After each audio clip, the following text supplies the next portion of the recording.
Hello everyone, welcome to Life Philosophy Talks. Struggling in old age without money or help. This 75-year-old smart trick could save your future. The soaring serpent rides the mist, but in the end, it turns to dust. The old steed rests in the stable, yet still aspires to gallop 1,000 miles.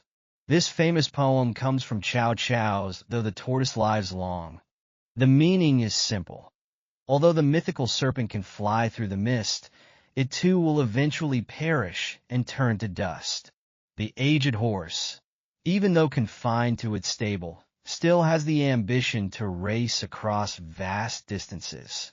These lines reflect Chow Chow's lofty aspirations and refusal to bow to old age. He embodied a spirit that resisted the limitations of aging. However, the reality for many elderly people is quite different. As much as they might wish to resist the decline that comes with age, especially those who can no longer care for themselves, they often have no choice but to submit to their physical limitations. In our society, we often say, "You raise me when I'm young. I care for you when you're old." There's also the saying, "A child wants to care for their parents, but their parents pass before they have the chance." Some find these words touching. Others find them full of regret. Yet, despite the sentiment behind them, many elderly people still find themselves alone and without care in their old age. As the saying goes, no child can tend to a sickbed forever. Elderly people who can no longer care for themselves face a particularly difficult struggle. For those fortunate enough to have money, they may be able to hire a caregiver or move into a good nursing home. But for those who are poor, cannot afford a caregiver, and have children who are unwilling or unable to care for them, their days can feel like a living hell. When old age comes, and they are left without the ability to care for themselves and without money, are they left with no choice but to surrender to fate? Let's take a look at the story of 75-year-old Mr. Chen and see if there are lessons to be learned from his experience. Mr. Chen's story. I am a 75-year-old retired worker with a monthly pension of 3,400 yuan. My wife passed away many years ago, so I've lived alone since my retirement. When I first retired, I was in relatively good shape. I had a house, savings, and a steady pension, and I believed that my old age would be well taken care of. I have a daughter and a son. My daughter married locally, while my son settled in another province after graduating from university. His wife is also from that province. When I first retired, my son suggested that I move in with him so he could take care of me. I declined.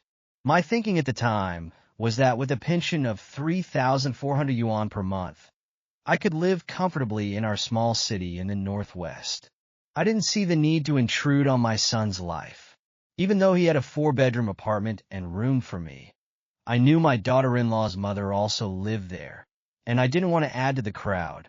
When my daughter heard about this, she scolded me, saying that since I was getting older, it would be better for me to live with my son so someone could look after me. I told her that since her brother lived far away, I would rely on her for help when necessary. She responded that her own financial situation was tight, and told me not to expect too much from her. I felt hurt, thinking my daughter was unfilial, and we argued.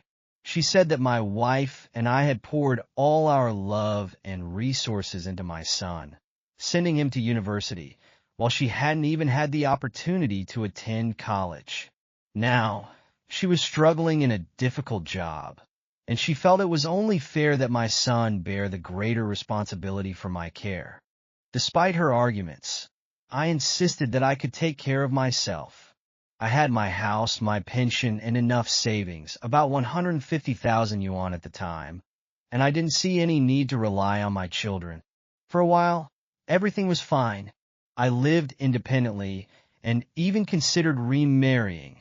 But my plans were abruptly cut short when I had a stroke at the age of 68. I spent nearly 100,000 yuan on treatment, but my condition didn't improve significantly.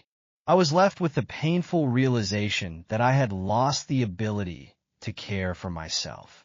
After leaving the hospital, I called my son and daughter together. My daughter suggested that I move to the provincial capital to receive better treatment and care. My son, on the other hand, proposed that I sell my house and move in with him. He felt that with the proceeds from the sale, we could manage my care more easily. My daughter strongly opposed selling the house. She believed that an elderly person should always have their own home, and she worried that I wouldn't be able to stay long-term at my son's place. I also had reservations. While I trusted my son, I wasn't sure about my daughter-in-law. In the end, though, I agreed to go live with my son, since the health care in the provincial capital was much better. I left my house in my daughter's care for the time being. At first, things went smoothly. My son was dutiful and looked after me well. But after a couple of months, my daughter-in-law started to show her displeasure. She would make veiled remarks and act coldly toward me. Even my daughter-in-law's mother started making snide comments. Although I couldn't care for myself, I wasn't blind to what was happening around me. My daughter-in-law clearly resented my presence, and though my son didn't say anything, I could tell his attitude was changing. I finally understood what it meant when they said, "No child can tend to a sickbed forever." At first it was painful, but eventually I came to terms with it. My son had his own life, his wife, his children. My presence had disrupted their peace.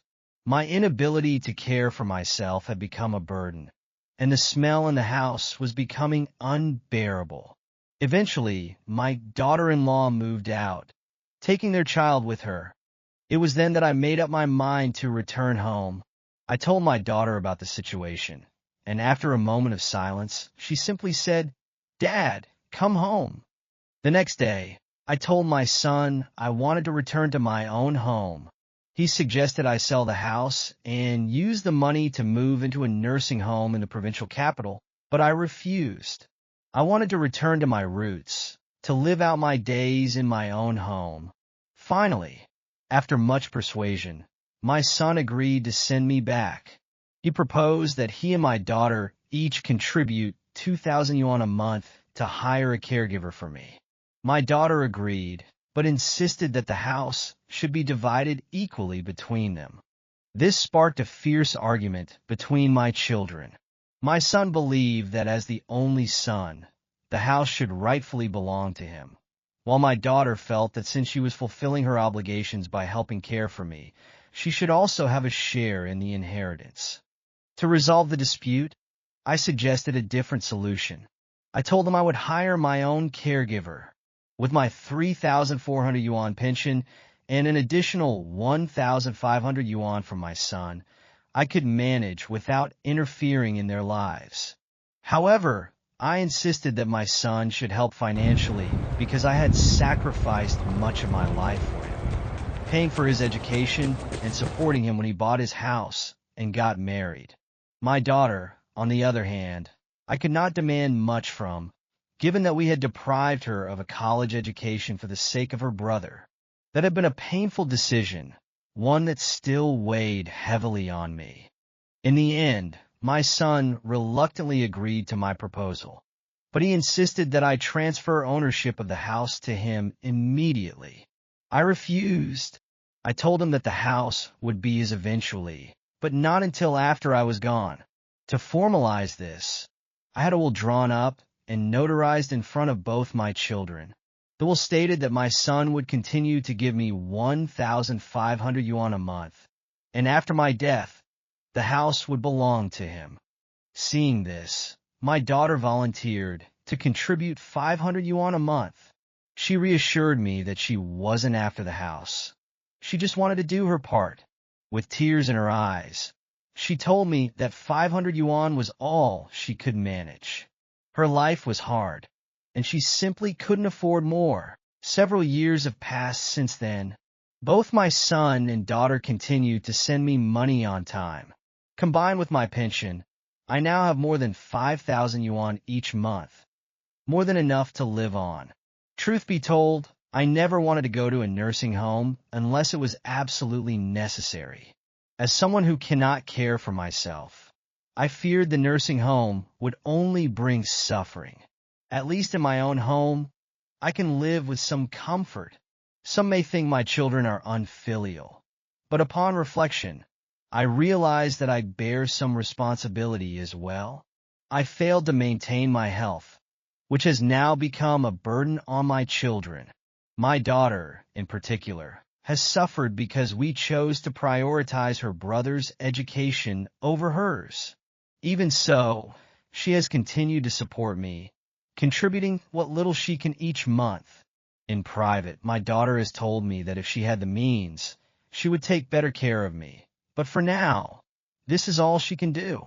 She also explained that the reason she argued so fiercely with her brother over the house was to put pressure on him to treat me better. She was right about one thing. The house is my safeguard, my protective charm. As long as I hold on to it, I know my son will continue to fulfill his duties. This is the reality of aging, and sometimes we must use what we have to secure our well-being. Mr. Chen's story shows us one harsh truth. He tied his children's sense of duty to the house. It may seem a bit cold, but it was a practical solution. Some say that children aren't unfilial. Rather, the pressures of modern life are simply too great. Often, they want to help but lack the means. For the elderly, the best gift they can give their children is their health. One final word of advice. As adults, the best discipline we can develop is the habit of saving money. While you're young, work hard and save as much as you can. Having money in hand will make your old age much easier to navigate. That's all for today's sharing, and thank you for watching. If you enjoyed our content, please remember to subscribe to our channel and click the notification bell so you can be the first to get the latest video updates. Thank you for your support.